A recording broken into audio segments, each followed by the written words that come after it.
Once upon a time, there lived a woman who was despised by her husband's family simply because she came from a different tribe. Her name was Amaka, and she was gentle, courteous, and beautiful in a soft, understated way. The kind of beauty that did not shout for attention but lingered quietly in your thoughts long after she had exited the room. Amaka was married to a man who loved her with everything within him.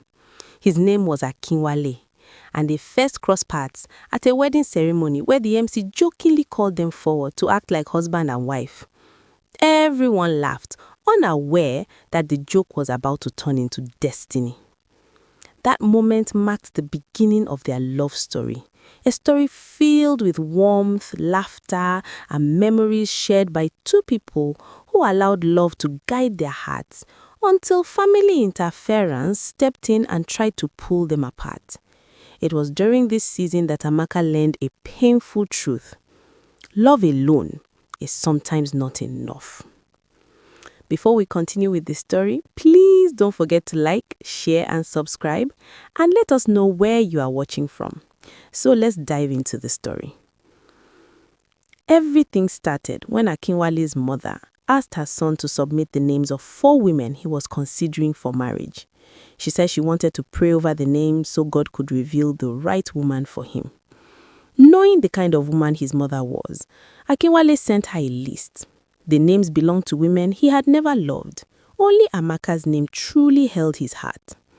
After praying for 7 days and 7 nights, his mother called him and spoke words that made his heart pause. "My son," she said with a trembling voice, "God has finally answered me. The woman chosen for you is Amaka." Hearing this, Akinwale burst into laughter, not in mockery of God, but because he knew his mother too well. He knew how deeply she despised people from Amaka's tribe. He remembered clearly how she once swore that no woman from that tribe would ever marry any of her children. His sister had once been forced to abort a pregnancy for the man she truly loved simply because he was from that same tribe. Later, that sister married another man who suffered a fatal accident weeks after their wedding, leaving him paralyzed. She cared for him until he died, ending up childless and alone. Akinwale vowed never to live a life filled with regret like his sister. He loved Amaka, and he was determined to stand by her no matter the cost.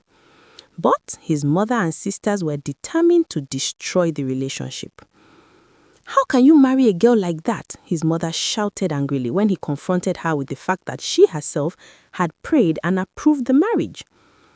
"Are you saying you no longer hear from God?" Akinwale calmly asked. His mother fumbled for words, eventually claiming the devil might have whispered the wrong name during her prayers. Akinwale shook his head and told her plainly that Amaka would be his wife with or without her blessing.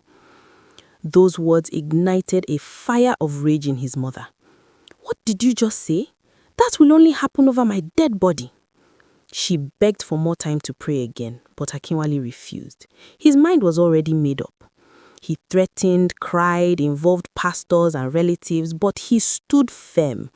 He told her gently yet firmly that if he ever forced him to choose between his wife and his mother, he would choose the woman he loved, even if it meant losing his mother forever.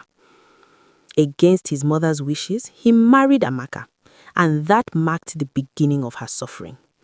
From the very first day Amaka stepped into her husband's house, she felt the hostility from her mother-in-law and sisters-in-law. The cold stares, hushed whispers, and heavy silence that followed her everywhere sent chills through her body. Her mother-in-law made no effort to hide her hatred. She referred to Murenike as "that thing" and refused to eat any food she cooked. She criticized her dressing, accused her of dressing like a nightclub girl. Nothing Amaka did was ever right. One afternoon, her mother-in-law poured bleach on her neatly washed clothes hanging outside, declaring that no prostitute would parade herself in her son's house.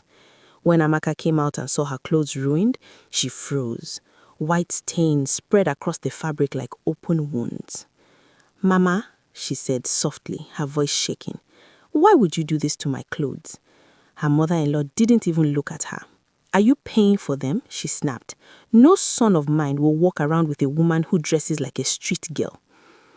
With trembling hands, Amaka picked up her clothes, fighting back tears. That night, she went to bed in silence. When Akinwale returned and saw what had happened, his anger burned. He confronted his mother firmly, warning her never to touch her wife's belongings again. "This is my house," he said. "My wife has equal authority here. If you ever make her uncomfortable again, it will be your last time under my roof." His mother was stunned. She accused him of choosing a woman over his own mother. Akinwale replied calmly that he was simply setting boundaries, obeying scripture and standing by his wife. That night, his mother refused to eat. The following days were worse. She ignored Amaka completely. Desperate for peace, Amaka knelt and begged, apologizing even though she had done nothing wrong. Her mother-in-law laughed cruelly, telling her she would never belong in that house. Heartbroken, Amaka retreated to her room and cried until her strength failed. That night, she knelt before God and prayed for help. Heaven heard her cry. The next morning, Morenike cooked breakfast. Her mother-in-law tasted the food and spat it out, accusing her of trying to poison the family. She poured the food away and ordered her to cook again. When Akinwale returned and saw her wife crying, he took her out to a restaurant instead. Later, his mother accused Amaka of wasting money. Akinwale responded by banning her wife from cooking in the house entirely. Furious, his mother called her daughter to come cook. The next day, the daughter dropped by unannounced, walking all around as if she owned the place, accusing Amaka of trying to starve her mother to death. Amaka said nothing. She walked into the kitchen with so much arrogance. The daughter nearly burned down the kitchen while attempting to fry chicken for the first time in her life. Smoke filled the house. The chicken burned completely. Akinwale pointed out the hypocrisy calmly. No one spoke. That night, his mother locked herself in her room. The next morning, she packed her belongings. She announced she was returning to the village, confessing that God had warned her in a dream.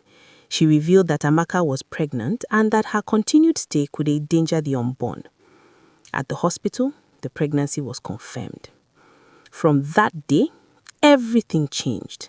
Peace returned, love flourished, a child was born, and hatred lost its power.